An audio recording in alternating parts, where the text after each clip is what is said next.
शासन की चाल, अधिकारी बने ढाल। जी हाँ, ये शब्द अखिलेश यादव के हैं, क्योंकि उनका मानना है कि जो अखिलेश यादव ने आज ट्वीट करके 44 जातियों का पीडीए के नाम से एक ट्वीट जारी किया और 44 जातियों का हवाला देते हुए यूपी में एसआईआर और जो चुनाव आयोग के इर्द गिर्द पूरी राजनीति घूम रही है, उसी को लेकर उन्होंने ट्वीट किया। और उनका साफ ये सरकार पर, चुनाव आयोग पर आरोप लगाना है कि फॉर्म 7 जो आपको बता दें कि नाम हटाने के लिए भरे जाते हैं, वो कहना है कि जो उनकी तादाद बढ़ रही है, वो एक तरह से सरकार पर, भाजपा पर आरोप लगा रहे हैं कि इस तरीके से सरकार के द्वारा फॉर्म 7 भरकर आम लोगों के, पीडीए प्रहरियों का, पीडीए के समाज के लोगों का नाम काटा जा रहा है। और इनका आरोप बड़ा है। और एक तरफ योगी आदित्यनाथ है, वो उनका कहना है कि यूपी में अब न कर्फ्यू न कोई दंगा, यूपी में सब चंगा। तो आज इसी पर हम चर्चा करेंगे कि शासन की चाल, अधिकारी बने ढाल। हमारे साथ वरिष्ठ पत्रकार शशांक शेखर जी मौजूद हैं और उनसे जानेंगे कि आखिर अखिलेश यादव जो रणनीति अपना रहे हैं, चुनाव आयोग को लेकर कटाक्ष कर रहे हैं, आखिर कहां तक ये लड़ाई जाएगी। देखिए, जो अखिलेश यादव का आज ट्वीट आया है और जिसमें उन्होंने तमाम जातियों का जिक्र किया है, कहीं कुर्मी है, कहीं पटेल हैं, कहीं पाल हैं, कहीं मौर्य हैं, कहीं लोधी हैं, कहीं लोध हैं, कहीं यादव हैं, कहीं पासी हैं, पासवान हैं, मतलब पिछड़े दलित जातियों के ज्यादातर नामों पर चर्चा अखिलेश यादव की रही है। और फॉर्म 7 जो निर्वाचन आयोग इसलिए भरवाता है कि वो नाम जो या तो वहां के वोटर नहीं है और या तो गलत तरीके से वोटर बन गए हैं किसी के द्वारा, या तो जो लोग अब इस दुनिया में नहीं है, जिनका नाम हटाना चाहिए वोटर लिस्ट से, वो सिर्फ और सिर्फ वोटर लिस्ट में एक संख्या के नाम पर है, उनको लेकर अखिलेश यादव ने ये ट्वीट किया है कि ये जो फॉर्म भराया जा रहा है, ये गलत लोगों के द्वारा भराया जा रहा है, जिनका कोई आधार नहीं है, कोई आंकड़े नहीं दे रहे हैं, दे रहा चुनाव आयोग किसने भरा है, अज्ञात लोगों के द्वारा फॉर्म भरा जा रहा है। और ज्यादातर ये वो वोटर हैं जो अखिलेश यादव के हिसाब से पीडीए के हैं। पीडीए वो जो अखिलेश यादव का नाटरा है, पिछड़ा दलित अल्पसंख्यक, उसमें वो अगड़ों को भी जोड़ते हैं और लोगों को भी जोड़ते हैं, लेकिन जो विपक्ष है वो उन्हीं 3 जातियों में बांट भी देता है, 3 समाजों में बांट भी देता है, पिछड़ों के, दलितों के और अल्पसंख्यकों के। तो अखिलेश यादव का इस माध्यम से ये आरोप है कि इन लोगों के नाम हटाए जा रहे हैं जो समाजवादी पार्टी के या विपक्ष के वोटर हैं। अब चूंकि 27 में चुनाव है और चुनाव के पहले बिहार में भी एसआईआर बड़ा मुद्दा रहा, कांग्रेस, आरजेडी और तमाम राजनीतिक दलों ने एक रैली निकाली थी जिसमें उन्होंने नारा दिया था, वोट चोर गद्दी छोड़। बिहार में वो नारा असफल हो गया। बिहार में वो इसलिए असफल हो गया कि चुनाव के पहले तो राहुल गांधी और पूरा विपक्ष एकजुट दिखा, लेकिन चुनाव में न बिहार में राहुल गांधी दिखे, न विपक्ष की कोई बहुत महत्वपूर्ण भूमिका दिखी, और सरकार में बैठी जेडीयू और उसके सहयोग में भारतीय जनता पार्टी ने मजबूती से काम किया। अब उत्तर प्रदेश का चुनाव है और यहां पर भी भारतीय जनता पार्टी 17 के बाद से मजबूत है। 17 में अखिलेश यादव चुनाव हारे, 19 में हारे, 22 में हारे, 24 में एक बड़ा प्रदर्शन रहा सपा का, ये कह लीजिए इंडिया अलायंस का 24 में जो बड़ा प्रदर्शन रहा, उस प्रदर्शन ने अखिलेश यादव को मौका दिया है कि वो 27 में अपने आप को कह लीजिए कि 27 की जो पॉलिटिकल पिच है वो अपने आप को फिर वापस लाना चाहते हैं और वो जीत का सेहरा लेना चाहते हैं और कोई मुद्दा छोड़ना नहीं चाहते। उसमें ये पीडीए वाला मुद्दा ज्यादा है और फॉर्म 7 को जो लेकर वो कह रहे हैं, ये सवाल तो जायज है कि ज्यादातर लोगों के जिनके नाम गायब हो रहे हैं उनके बारे में फॉर्म कौन भर रहा है, इसको क्यों चुनाव आयोग नहीं बता रहा है। अखिलेश यादव का ये ट्वीट का जानकारी देना कि पीडीए प्रहरी जो हैं कयामत तक लड़ेंगे, इस ट्वीट को आप कैसे देखते हैं? वो आर पार की लड़ाई सरकार और भाजपा के खिलाफ जंग छेड़ने की बात कर रहे हैं, सियासी जंग। देखिए, कई बार प्रेस कॉन्फ्रेंसों में वो योगी आदित्यनाथ पे निशाना साधते हैं कि ये उर्दू का शब्द है कि संस्कृत का कि हिंदी का, तो ये कयामत तो उर्दू का शब्द है और कयामत तक लड़ने की कहानी आप देखिए कि कोई भी चुनाव हुआ हो, चाहे वो निकाय का हुआ हो, चाहे आम चुनाव हुए हों, विधानसभा का चुनाव रहा है 19 के बाद, और जब से ईवीएम की चर्चा चली है, सपा के कार्यकर्ता ईवीएम की रखवाली करते हुए आपको दिख जाएंगे, जहां पर काउंटिंग सेंटर बनाए गए हैं, जहां पर स्ट्रांग रूम बनाए गए हैं। और अखिलेश यादव को इस बात का डर है कि बिहार का परिणाम उत्तर प्रदेश में ना आए। अब आरोप प्रत्यारोप अपनी जगह, लेकिन ये डर सता रहा है और ये डर बड़ा डर है।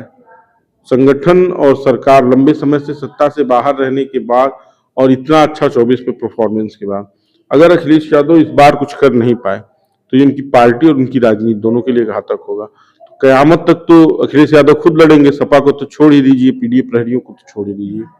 तो सर उनका ट्वीट में अगर देखेंगे तो आप आंकड़े दे रहे हैं, हम स्क्रीन पर दिखा भी रहे हैं। उनका आंकड़ा है कि फॉर्म 7 में जो नाम अज्ञात भरे गए हैं 12,86,059 नाम अज्ञात व्यक्तियों के द्वारा भरे गए हैं और अखिलेश यादव ये आरोप लगा रहे हैं सरकार पर कि वो पीडीए के समाज के लोगों का नाम काट रही है। ये अज्ञात जो नाम है वो पीडीए के वो मान रहे हैं।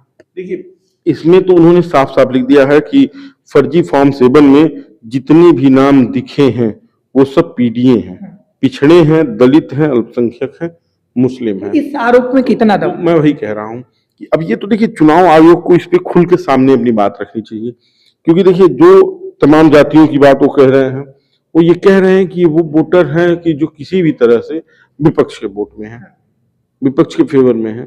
जहां जहां विपक्ष मजबूती से 24 में रहा, जहां जहां 22 में रहा, वहां पर इनका आरोप है कि वोट काटा गया है। और जहां पर भी माहौल बन रहा है और जो लोग भी ये दिख रहा है कि सपा के साथ या विपक्ष के साथ जा रहे हैं, उनके नाम काटने की तैयारी चल रही है। सर अखिलेश यादव को ये डेटा कहां से मिल रहा है? आखिर चुनाव आयोग की तरफ से ऐसा डेटा तो जारी किया ही नहीं गया है कि ये इन समाज के वोट कट रहे हैं। कि जब चुनाव आयोग इसके पहले हर मुद्दे पे सामने आके बोल रहा था, मुखर होकर बोल रहा था, तो इस मुद्दे पे क्यों नहीं बोल रहा? जब राहुल गांधी आरोप लगाते हैं तो चुनाव आयोग सामने आ जाता है।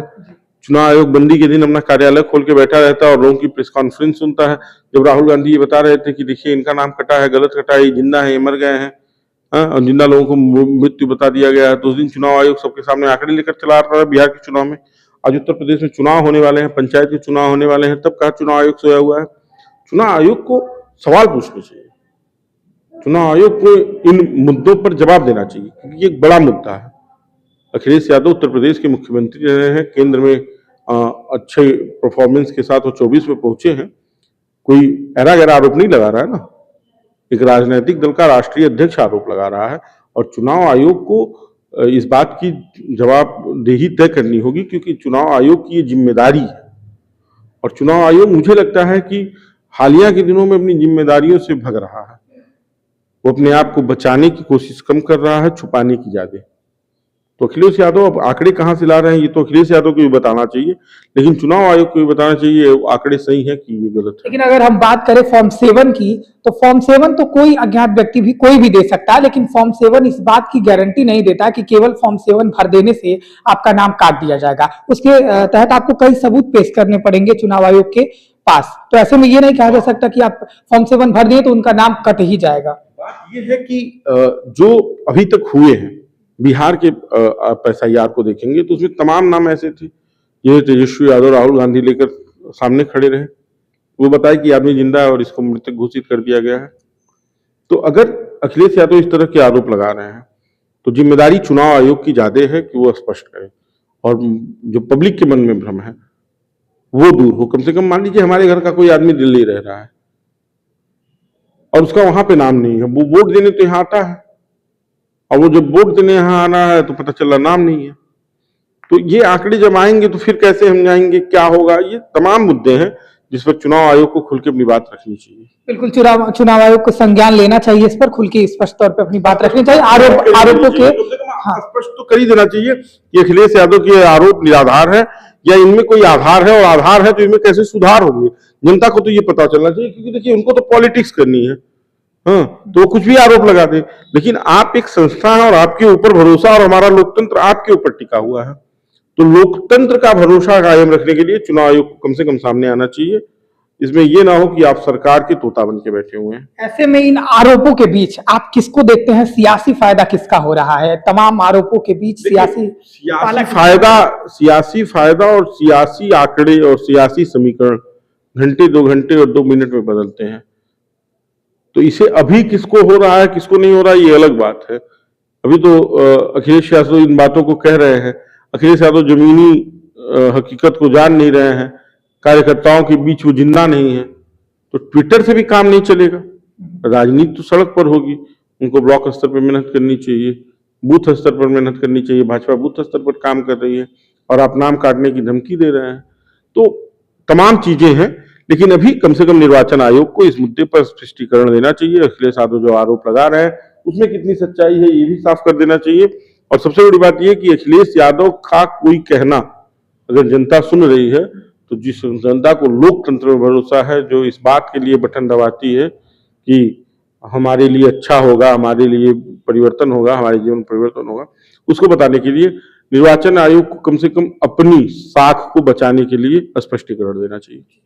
धन्यवाद सर हमसे बातचीत करने के लिए। तो आप देख रहे हैं पीडीए की लड़ाई, जातियों की लड़ाई, कैसे समीकरण ये नेता सोशल इंजीनियरिंग कर रहे हैं। और आपको बता दें कि ये मौजूदा राजनीति जातियों के इर्द गिर्द घूमती हुई दिखाई दे रही है।